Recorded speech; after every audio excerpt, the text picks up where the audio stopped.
Good morning. Oh, it's wobbling. We're wobbling. Here we go. I love talking to you when we come out for a run. So it's 6:50 and I'm just about to go for a run. So good morning. Today we're going to have a little bit of a sit down video and talk about the sisterhood wound, because this has been on my heart for a while, and I've had this plan to create a group space that will support in healing the sisterhood wound. But it's not going to be just that, it's going to be combined with my whole new group program that's starting in January. But a huge part of it is we can only really come together in groups and do amazing things if we have healed. Oh, a really cool bird. Whoa, a really cool bird. Okay, I have to show you what a bird that is. Anyone, but it's so cool.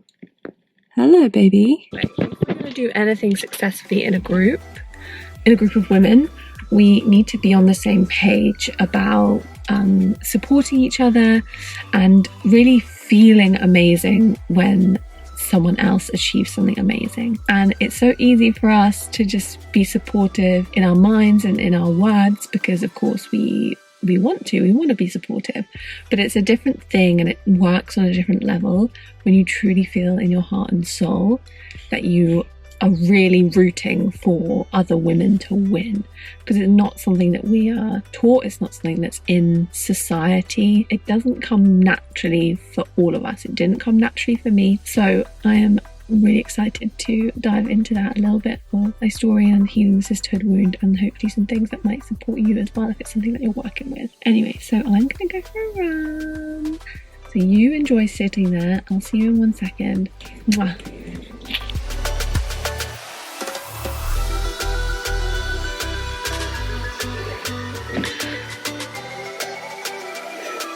Okay, so we have our cup of tea and we are relaxing.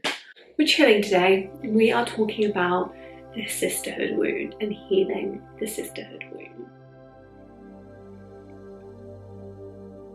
So let's just define it quickly. I would say the main characteristic is feeling really jealous of other women and feeling like we are in constant competition with every other woman around us.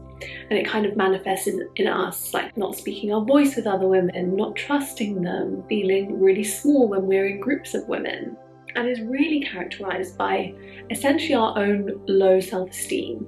All of these feelings, really what they're doing, why it's so important to heal this wound, is because it just erodes our enjoyment of life. Like having sisters, powerful female friendships is just one of the most rewarding relationships we can have in our lives. So I'm really passionate about us healing it, because it's only when we feel so bonded and close to each other that we really feel empowered on a collective scale. You know, goodness knows we've got a lot of things that we're sort of navigating on the global level. So sisters fighting sisters is just not one of the things that we need in our collective shadow. We need to be coming together more than ever.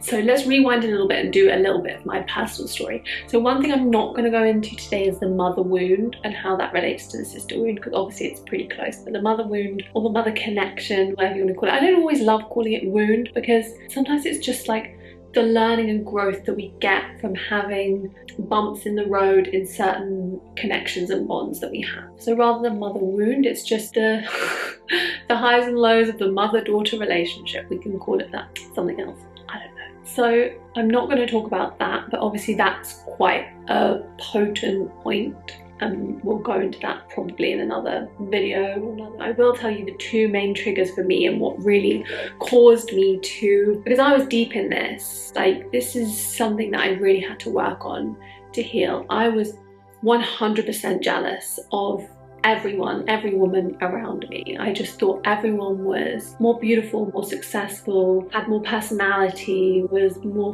free, more liberated in their expression, and I just thought I could never be like any of these women. I'm so different, which led me to feeling like I didn't belong, and I basically had no self-esteem. And there are two different things that triggered this for me. So one was going to a very intense all-girls school, and you know, there's a lot that we can say about the school environment and like puberty and all that stuff, but it was an intense environment for me, and being surrounded by that energy all the time, and especially a lot of like catty behavior, a lot of backbiting, and all the kind of things that we're taught to expect from adolescent females, which I think is just totally wrong. Like, why should we expect them to be so bitchy and horrible to each other? And so yeah, all those kind of things happened, and even though I wasn't necessarily a like direct victim of bullying, being around and in that intense environment just in itself, very competitive, not collaborative at all.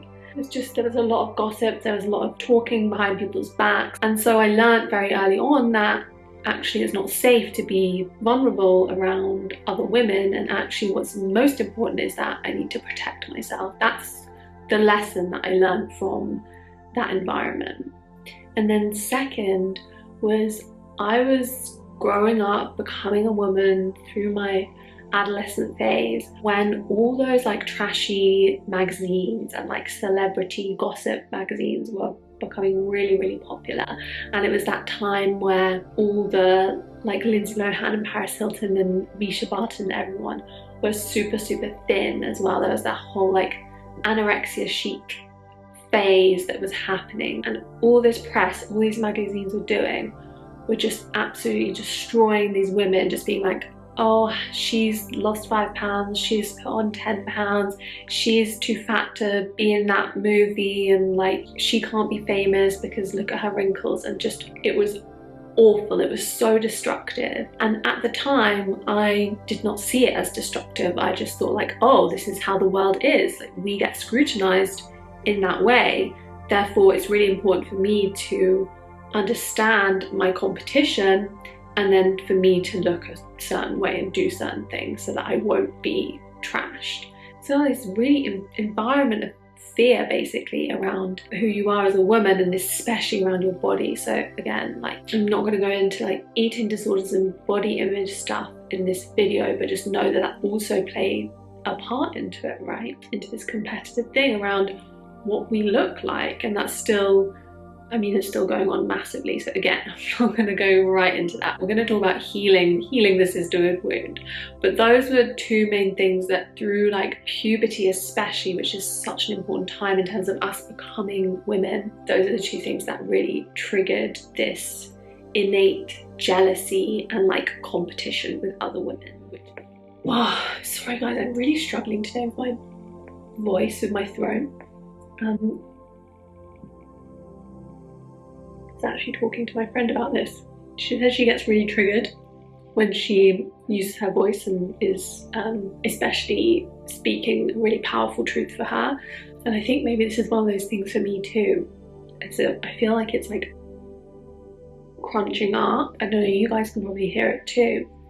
Like, it's really hard to speak, but we're gonna battle on because I really want to get this video out to you and get this energy out as well. So let's talk about healing it.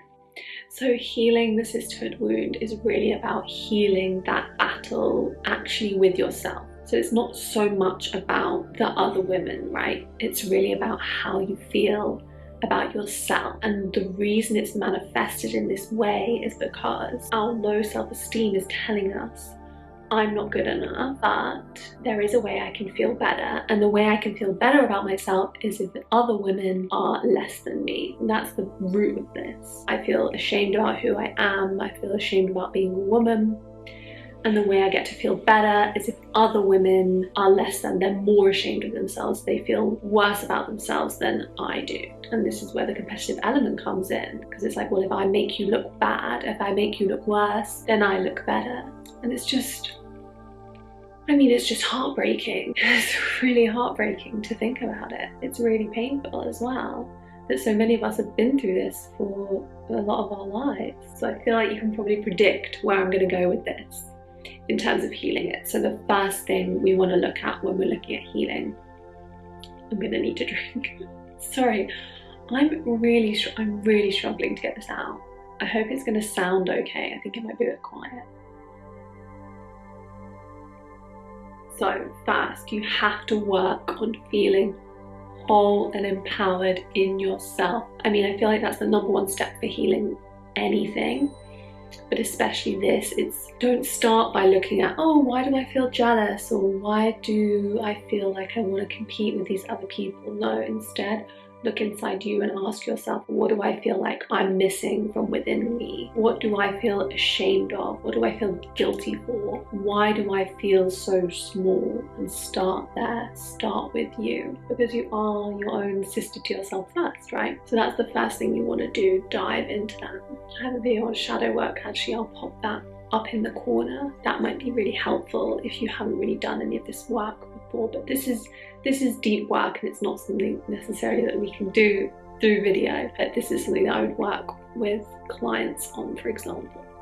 Secondly, find safe spaces where you can be vulnerable with women, and especially in a positive way. So in spaces where women are cheering for you or supporting you or complimenting you. So this is really about igniting your feminine energy and your capacity to receive. So when we're in the sisterhood wound, we are shut off from receiving love from other women. So one of the things we want to do is open those gates back up. And this is one of the things that completely changed my world. I still remember it to this day. I went to this sound healing with a group of my girlfriends, and the other girls had this incredible experience. They really enjoyed it. They felt really empowered, beautiful, light afterwards. And I'd had all this pain through this session, and I just felt so small and so like, oh, like somehow I've done this wrong and they're all better than me, and this is kind of that jealousy coming through of like, oh, why didn't I have that experience? And so we were just like continued on our day together. We were in this beautiful space, and we were just going for a walk, and then like, you know, a couple of the girls were like, are you okay? Like, you know, what's going on? I was like, yeah, I'm fine, because I just didn't want to be vulnerable, and I didn't want to share what was going on inside, because I didn't trust them. And I didn't trust them fully to hold me in that. And a little bit more time passed, and we were just about to leave this place, and we were all sitting down, and they're like, Sasha, like, what is going on? We can see that something is up, and you're not happy, or you're not feeling right. Like, just let us know. And I just absolutely like burst into tears, like floods and floods of tears. And they just held me and did some energy work on me, and just were there for me, like 100%. These other women just supporting me and there for me. And I'd never had that before. I'd never really had that before, where I completely opened myself up into just really intense emotion, and to have women be there for me and support me and love me. And it changed my whole life. It was the most powerful thing I've ever experienced. And since then, I've been in loads of those situations. And there is nothing more healing to me. There is nothing more healing to me than having women supporting other women. So part of healing the sisterhood wound is knowing that you're going to have to open yourself up to those spaces and be willing to be vulnerable.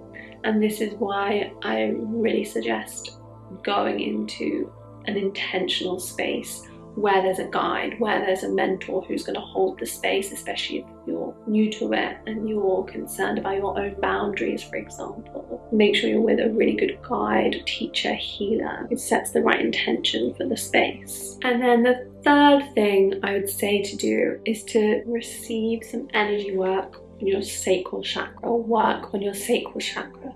So you can do it yourself. If you are Reiki trained, for example, you can use Reiki, or really any intuitive energy practice that works for you. Honestly, it's really about the power of your intention. Like, healing can look as simple as this.